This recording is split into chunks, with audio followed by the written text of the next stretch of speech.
Sentire Media. Hello everyone, you're listening to A History of Italy.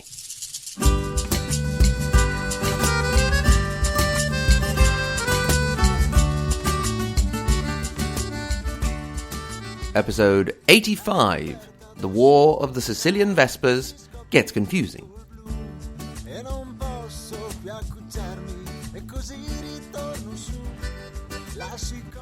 So, we find ourselves embroiled in the War of the Sicilian Vespers, and things are about to get a little confusing. So, I'll try and limit the details and give you a more general review of the situation. I'll also try and repeat the names a bit, so maybe they'll stick a bit better. Finally, at the end, I'll give you the main takeaway point, so if you want, you can skip to the last few minutes. Only I've also decided to reveal the secret of the meaning of life and the creation of the universe in the middle at some point, so your choice. Let's get some background. The War of the Vespers was kicked off by the rebellion of the Vespers, which broke out on the 30th of March 1282. In the rebellion, almost all of the Angevins that could be found in Sicily either had to escape or were killed. At this point, Charles of Anjou, who had been made king of the Kingdom of Sicily by the Pope, intervened. Incidentally, the Pope at the time of the Vespers was Martin IV, which means we blatantly ignored the popes since the time Charles had taken power. But we'll leave them to the pontifacts, ladies, to go over and listen to them when they do get round it. The Sicilians had called in Peter of Aragon to help them, and so he had, doing quite well, thank you very much, in particular thanks to his Sicilian admiral Ruggero di Lauria. Then in 1285, many of the main actors in the story had decided to complicate matters by all dying in the same year. Now, Charles of Anjou was obviously thinking of future podcasters and called his son Charles, as we saw last week. So we have Charles II. Philip III of France was also helpful, calling his son Philip, who became the fourth. Peter of Aragon, on the other hand, was totally inconsiderate. His first son was called Alphonse, his second James, and we're even obliged to remember the third, Frederick. The idea was that Alfonso would inherit Aragon, James would get Sicily, then things would slide down, so if Alfonso died without heirs, James would step in for Aragon and Frederick for Sicily. As you can imagine, that's exactly what happened, but we'll talk about that in a sec.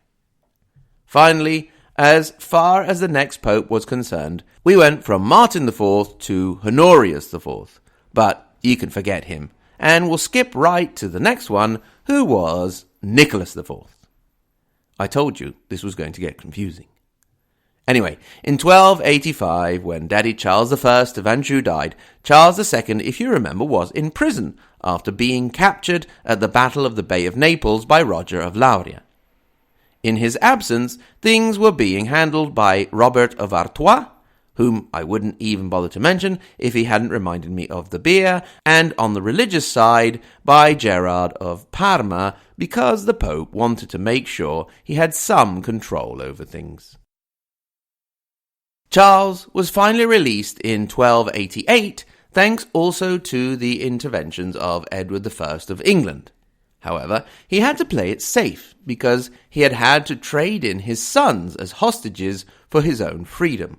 So he had to work on being a good boy and getting them free before he could really operate as he pleased. The first thing he needed to do was to swear his loyalty to his overlord for his Italian possessions, i.e. Pope Nicholas IV, which he did on the 19th of June 1289. Then he had to try and get as many Italians on his side as he could, so he started off with Rome. The big cats in Rome at the time were, and had been for a while, the Orsini family. But by this time, they had also been reached, if not overtaken, by the Colonna family. Now, Charles had the idea that he could somehow get both families on one side, which was really very silly. Indeed, the Colonna ended up supporting the Aragonese, thank you very much. This is just an example of the wheelings and dealings and manoeuvrings that were going on in Italy. However, the real action that would actually bring a solution to the whole Sicilian situation was to be played out between France and Spain and would eventually lead in 1295 to the Peace of Anagni. The Peace of Anagni involved, of course, Charles II, James of Aragon, who was then in the place of his dead brother Alfonso, and the Pope. However, once again, the Pope had changed. Twice, actually. Nicholas IV had died and been substituted by no one. For the second time in the previous 25 years or so, no pope had been elected due to the opposing factions not being able to agree, and an interregnum of over 2 years elapsed. Finally, Celestine V was elected. We've been leaving the popes in the background for a little bit, but it might be worth taking a closer look at them now, because, well, stuff was about to happen. First of all, Celestine really didn't want to become pope. He only got dragged into it because he had sent a letter to the conclave of cardinals that threatened divine wrath if they didn't come to a decision, and so the conclave decided on him. He was a hermit and monk and had not even dreamed of becoming pope. He basically had to be dragged out of his hermitage. He set up court in Naples under the scrutiny and thumb of Charles II and appointed many of the king's buddies to ecclesiastical posts. One thing he did do was grant himself the right to abdicate, a right he exercised 1 week after granting it to himself, 161 days into his papacy. No other pope would resign for almost 720 years, with Benedict XVI doing so in 1213. Many scholars think that this earned him a place in Dante Alighieri's Inferno as the man who had made the great refusal. He was substituted by Boniface VIII, but if he thought he could go back to live in peace in his hermitage, he was badly mistaken. Boniface, fearing that Celestine could become a rallying point for those opposed to the new pope, had him imprisoned. He died after about 10 months in prison. We'll have time to talk more about Boniface. For the moment, he brings us back round to where we wanted to get to, because it was Boniface VIII who was present at the Peace of Anagni. Basically, the deal was to be that the French, the Angevins, i.e. Charles II and King Philip IV, were to leave Aragon alone. In exchange, the Spanish, i.e. James of Aragon, would leave the Kingdom of Sicily to the Pope, who in turn had assigned it to Charles II. Now, there were a few people who were not at all pleased with this deal. One was Frederick of Aragon, younger brother of James, who was regent of Sicily, and with this deal would be left with nothing. The other, and perhaps more important unhappy player, were the Sicilians. Therefore, they and Frederick refused to recognize the treaty. Frederick's brother, James, was obliged to intervene according to the treaty, and he sent a fleet to raid his brother's coastline.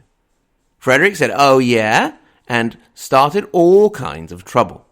He invaded Calabria, he reached agreements with the Ghibellines of Tuscany and Lombardy, and assisted the Roman Colonna family in their struggle against Pope Boniface VIII. At this point, James could have washed his hands of the whole affair and let the French deal with his brother, but he was taking his obligation under the Treaty of Anagni very seriously, and he himself, along with the ever-present Roger of Lauria, led a fleet down and engaged his brother at the Battle of Capo Orlando.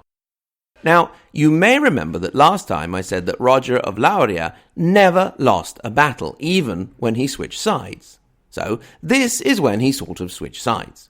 He was still with the Aragonese, but against other Aragonese and his Sicilian compatriots.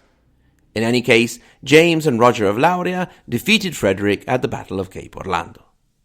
Meanwhile, the Angevins also attacked Sicily, but despite initial successes, They were defeated by Frederick at the Battle of Falconaria, and one of Charles II's sons was taken prisoner. Frederick continued to have success in Calabria, and things were looking pretty good for him when once again Roger of Lauria popped up on the scene again, this time defeating the Sicilians at the naval battle of Ponza on the 13th of June 1300, and even capturing the would-be king Frederick himself.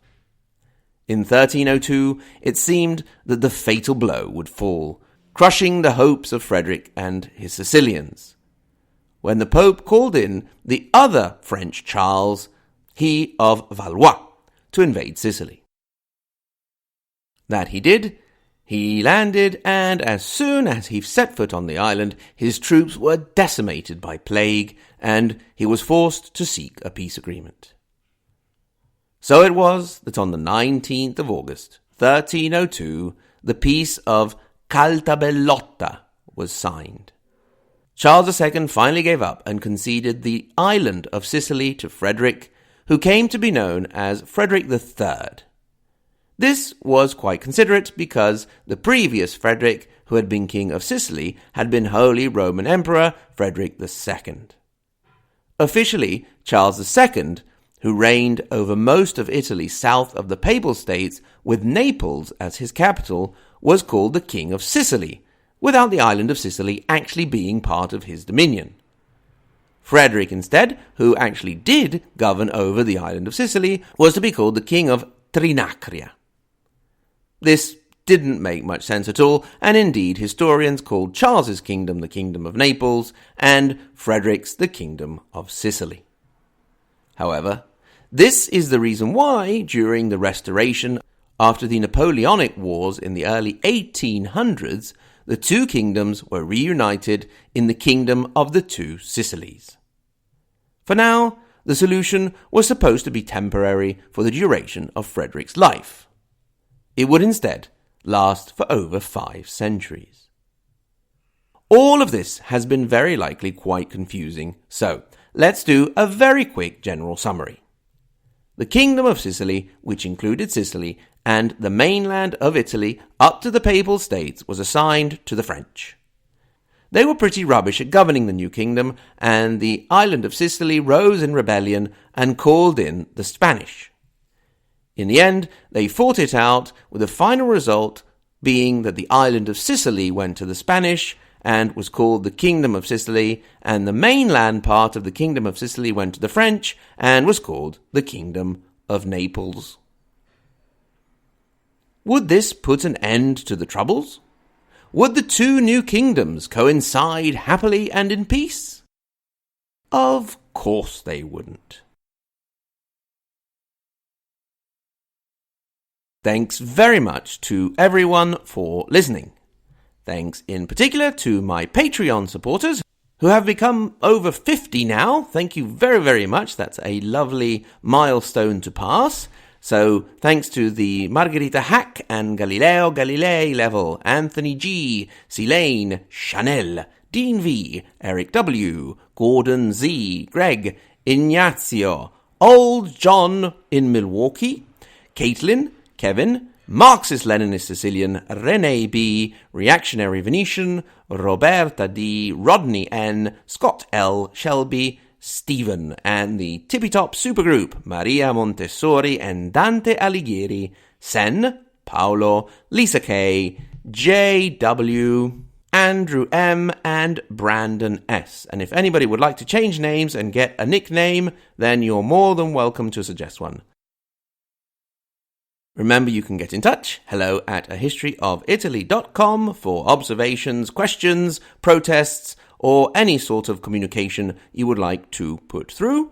At the same URL, ahistoryofitaly.com, you can find our website, where you can find the support page to become a patron or support via PayPal. Thank you very much for your generosity. And of course, you can click through to our social media. We are on Twitter and Facebook, and I am contemplating getting on Instagram, although I know nothing about it and will have to look into it. Thanks again very much to everyone for listening, and until next time, arrivederci.